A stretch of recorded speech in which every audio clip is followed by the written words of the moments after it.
야. 엄마 아빠나 TV 레코더 아두가 능. 나가 가면서. 시나.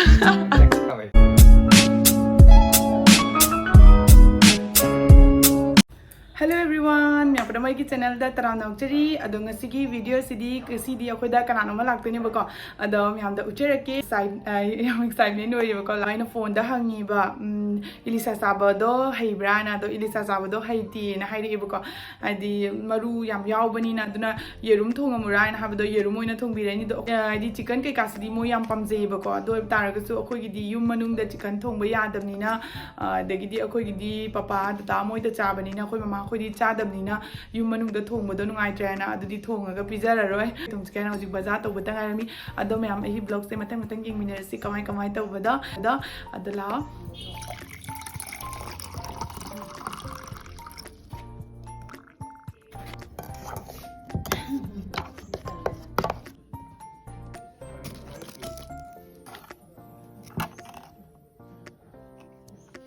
Sida lere sina ilisani, lere sina lupa mambini. Chanu.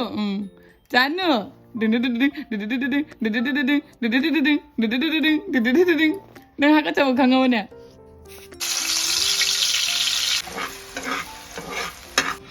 Matatoy nomo. Maya hata tingnan na daw ine. Nomo. Sida salad lere. Kada ngasi kananom laye ma'am. La. Kaya nung mama nang nasigaw matuli siya. Asa cream nini. Ado ma'am ako yung dala ka na ado ma'am daw chara again. Tantane sila. Wow. Sila nang haro nang maming kay kada haro na. Ay maming KH Virtue Singa. Magi kay no se may taron sa tao ko. May taro na yam. Kay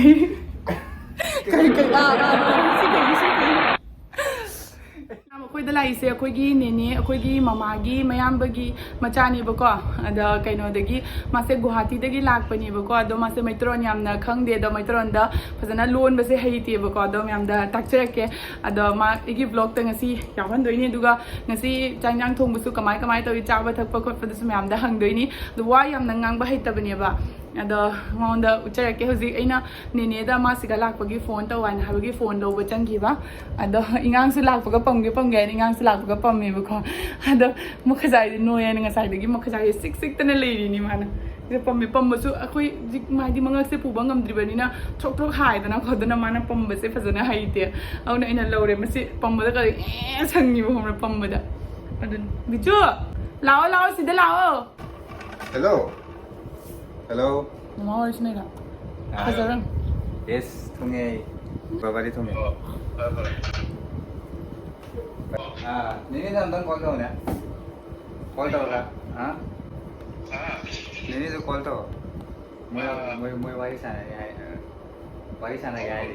Mana ise ay na han da mase Korea dai lak pon nga do prank do gaya na may am de kanjara mama ko ko treba adu na ma koy lay besina do mandi man bari masak se ape sabe man mani me am de go ado khoi khandan se mami chakar ka khoi ba ai su khoi jor ba atai di khu de do ma ta khu ni khoi ni tani khu di se do su bi khu su masak pajabani adu na masak pajabani pi kya ke pami be yar ga di magi asigi kaino da comment ta noi phone number thada biramo dana Instagram ID to iba tabi nang kamamatanda pangthokpa kamatamda single dagi ko ha adu dia yuji ko khande kaigi adum kai khara lapakang ko jana nupi phangda be ya nupi phangda be ni mala ne aseng we na thaja deda ऐसे नहीं दिखे ना ये nupi लेते हैं hoji nupi leite aseng bugi do thaja gi deda ये phone check तो रखे ना leite nupi leite single dudi mama papa na TV rekpado aduga nang kaigi ये मसाला थी रे masana thi doi ba ai kai no nang na masak pamjaba nang na pra nang ga chana jab do na thi ai khan ba di se na ko ai punsi do ai ai ki punsi ni no that means हाइरोने फजना हाइरोने Hindi दा हाइसो हाइरोने हिंदी तो सिखा दो रहा मतलब मेरा life मैं ही जीऊंगा ना I should be with someone with होय खंगे अदो मासे खंगबा मैत्रोन जे फजना लोन बंगमदबगिने हौजी हौजी मासे नुपी से थिजरी हाय दो चही क्या बाउदी थिदब चही कुंट्रा 30 इयर्स की मनुंगबो 30 years की मनुंगबो भाई कैरियर बिसु येंगनोइनी जेंगबा अदो सिलचर दगी थिगे खलिरा गुवाहाटी दे थिगे खलिरा रिटायर मणिपुर दगी थिगे खलिरा मणिपुर की यार मणिपुर की आई याम कांटेक्ट लेते बट स्टिल मणिपुर की मणिपुर दगी मसक फजबदब नुपी याम लेबने अखोय कसारी दगी ना मणिपुर की नुपी ना फजब येंगने कांटेक्ट हो देना कांटेक्ट लेना दबा गी थबक तो कय हायबा मयाम दम तंगा हलो ने Right, sir. Was to take the hospitality instructor ने को आई ताक पर subject तो front office executive का housekeeping नहीं उसी नहीं से कोई की hotel management दे like department ले भी ना अदू की लोई ताक तो ना अदुदना माकी थबक मैम से मैम खंबीरेदना अदुना मखादा मागी इंस्टाग्राम पेज से थोलमगे अदुगा फॉलो तौसनबिरो अदगिदी मेसेज थाजनबिरो अदो मा हजि तसेंगनमकी मार्क सिंगल नि हाइजे अदो मैम अखोई मचा थबिगी सु माना फुरिट का पुरगा लाइबको अदसु उचरके होरिनगी हाइट क्या नो 5 feet 8 5 feet 8 हां ओ जो द मा कनो मा 5.9 होरमगनी कनना नंग मखादना 5.9 नंगना 5.8 हाइट सिना वांग पामरा या फिर नेम पामरा नेम पामरा कई सुमाइना मसक जिंगनबदो पामद्रो पामदे करिगी मी साइड चॉइस ले गई ना ओ नंग नेम पामजरिबा दो क्या मुझे मखा से यानी बट 4 feet 4 inch दी मखा ओइबदो अदु मोइदी अंगांग सिंगबा अदुना जारा यारोय आई वांग वनुबीदो पामदे ओइ मा वांग वनुबी पामदे ने not my type ओहो नंग खरा अनी मसे पामजरिबा अदगी मसमदी सांगबा पामब्रा मसमदी तेनबा पामब्रा नेचर द डिपेंड होय नुपी की पर्सनालिटी मा कमाय अदो मा थबक तोबदी पामब्रा थबक तोबदी पामब्रा मागी चॉइस ए नंग कशुम दे एग्जांपल ए कई हाय तो न मा थबक तो नहीं गति तो दमाइना हां से बिजुगिरो ते कोई निने मचाने बा बिजु से चाबगी कन्ना तौरीबको अदो माना हाइबो खोटपद वहाइदो सोबेर सुंगम ngakपियो याम चम्बनी कशुम खंगदबनी बिजु नंग खुदै सेटपो हाइब्रा नंग सेलिदा कमाय से मत हाइब्रा ना सेट हाना दे सिना कई सी हिंजांग अम लेरे सतपान का थोंगम लेरे जेरुम थोंबा अम लेरे अदगी चंबुट अम लेरे दुगगी इरोन अम लेरे से पापागा दादागा बिजुगा मोय अहुंगिने बको से थिबिरिजा सी सबाय मी लोरा समाना फजर चारो हावी हाउते हाइरो दुगो हिंजांग कमाय तो हाउब्रा पापा nga thongba haubra ha hauri dada nang di lobno haure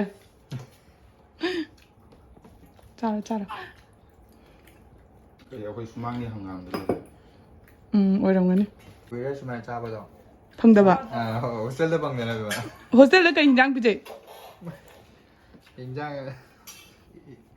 kari ni pije da ya hinjang da isin bijari ba nongbo hauna bijadro kaino nga thongbo ko khotbo bijadro test तो याम hautaba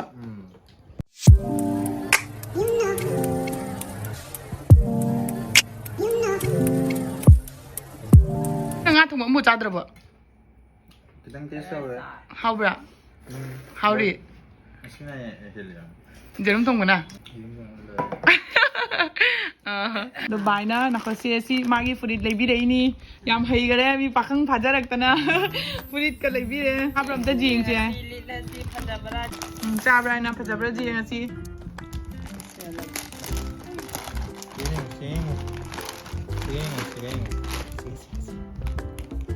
ओ माकिस कनो मंगा किस जा ए to piece जाओ रे to piece ले हो से ले ꯃꯈꯣꯡ ꯃꯣꯟꯖꯥ ꯖꯥꯎꯕꯤ ꯍꯦ ꯖꯥꯅꯤ ꯌꯦꯡꯒꯦ ꯌꯥ ꯆꯞ ꯆꯥꯔꯅꯤ ꯆꯥꯎꯋꯦ ꯑꯗꯒꯤ ꯐꯨꯔꯤꯠꯁꯨ ꯄꯤꯒꯦ ꯁꯤꯁꯦ ꯂꯣꯏꯅꯃꯛ ꯁꯨꯔꯦꯅꯦ ꯆꯞ ꯆꯥꯅꯤ ꯌꯦꯁꯦ ꯄꯥꯏꯠ ꯈꯔꯗꯤ ꯑꯣꯏꯗꯤ ꯈꯤꯇꯪ ꯇꯥꯏꯠ ꯑꯣꯏꯕ ꯃꯥ ꯈꯔ ꯆꯥꯎꯔꯕꯅꯤꯅꯅꯦ ꯃꯁꯥꯁꯦ ꯃꯃꯤ ꯎꯗ꯭ꯔꯦ ꯐꯨꯔꯤꯠꯁꯦ ꯆꯥꯒꯗ꯭ꯔꯣ ꯚꯥꯏꯅ ꯐꯨꯔꯤꯠꯀ ꯂꯤꯠꯄꯤꯒꯤꯗ꯭ꯔꯦ ꯚꯥꯏ ꯀꯧꯗꯣꯏꯅꯤꯁꯦ ꯕꯤꯖꯨ ꯅꯉꯣꯟꯗ ꯃꯥꯅ ꯍꯌꯦꯡ ꯆꯥꯎꯔꯒ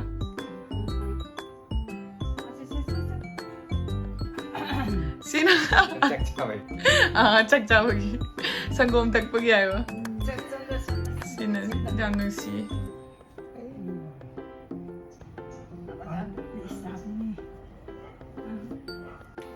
Nene jengu koi bijuna setpi rise jengu mi hai gare loina hai gare. Nene comment taro kada ni. Koi biju loina hai gare ojiktai. Kani no ngon tau bidi chang kan li man tau je mayam chang na na bani chang na kan li pi bet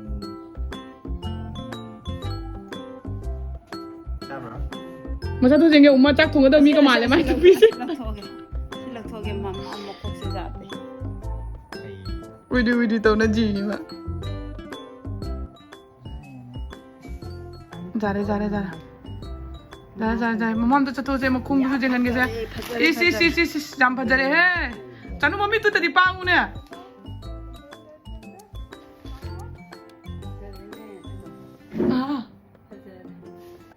Chanu tunganu. Tungar. Hey, mama khotale. Chanu. Chung.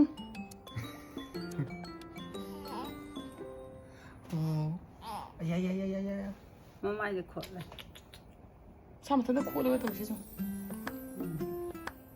Hojik tumgare jone ma sina tumba ngamamdrini mamai tumba changdra tro madum second am tumgre jaro sa second am da tumga asi kana to yaba sabra ke nam mai fodi to jik lo thok pi kare higalida ado kana ji to ba mi pala ma shom mini to ise jengo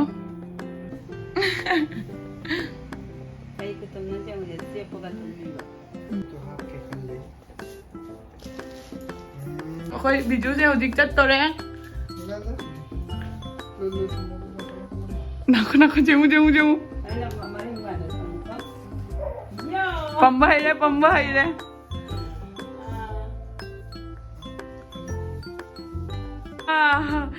Ya pamba hai re ya. Chanu.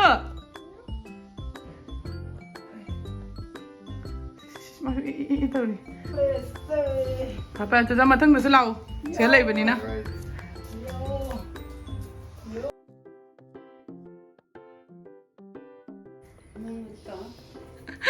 phajabani se khoi biju se masak phajabani phone to horen jauraga si ghar se kya lo duna 5 rupees nang sa piram bro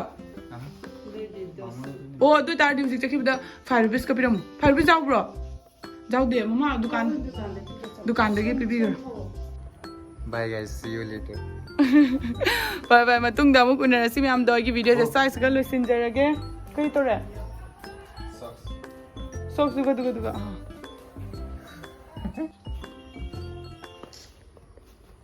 marak te lau nang lambien khang abani no ti lang amani na bye cha bye